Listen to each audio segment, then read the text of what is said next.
খুলনায় কোরবানির পশুর হাট ও কাপড়ের মার্কেটকে টার্গেট করে সক্রিয় জাল নোটের কারবারিরা। সম্প্রতি জাল নোট সহ একাধিক ঘটনায় গ্রেফতার হওয়াদের কাছ থেকে চাঞ্চল্যকর তথ্য মিলেছে। পুলিশ বলছে এর সঙ্গে যুক্ত হচ্ছেন নতুন নতুন কারবারিরা।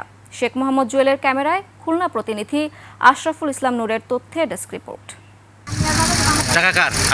গত ২৪ মে দুপুরে খুলনার কোয়াবাজার এলাকা থেকে ১,৭৮,০০০ টাকার জাল নোট সহ দুইজনকে আটক করে পুলিশ।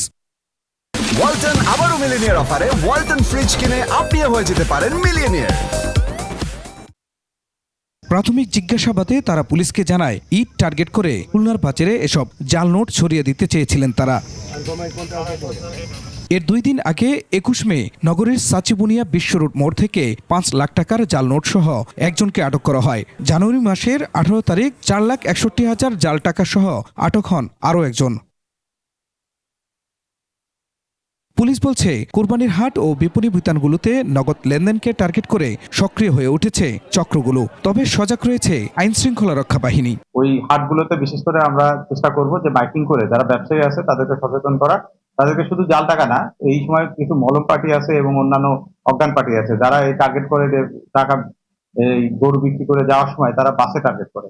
এক্ষেত্রেও আমরা তাদেরকে সচেতন করব এবং আমাদের এই বিভিন্ন জায়গায় আমরা চেক করতে স্থাপন করব। জাল নোট নিয়ে পরপর আটকের ঘটনায় আশঙ্কায় ব্যবসায়ীরা। এই ধরনের কোনো অকেশন যখনই আসলে হয় তাহলে এই ধরনের গ্রুপটা অত্যন্ত বেশি চাঙ্গা হয়, আর চাঙ্গা হওয়ার দরুন আসলে আমরা অনেক বিপদের সম্মুখীন হই। আমরা চাবো আমাদের প্রশাসন যদি একটু কঠিনভাবে হস্তক্ষেপ করে আমাদের এই জাল টাকাগুলো ধরা খুব সহজ হবে। ব্যাংকে জাল টাকাটা একটু কমই ঢোকেন, প্রতারক চক্র সবসময় সাধারণ জনগণের কে নিয়ে জাল টাকাটাকে ইউজ করেন। তারা গরুর হাট, সবজির দোকান, ফলমূলের দোকান, কাপড়ের দোকান, এইগুলোতে ওনারা দেন। জালিয়াতির সাথে জড়িতদের কঠোর শাস্তির দাবি সচেতন মহলের।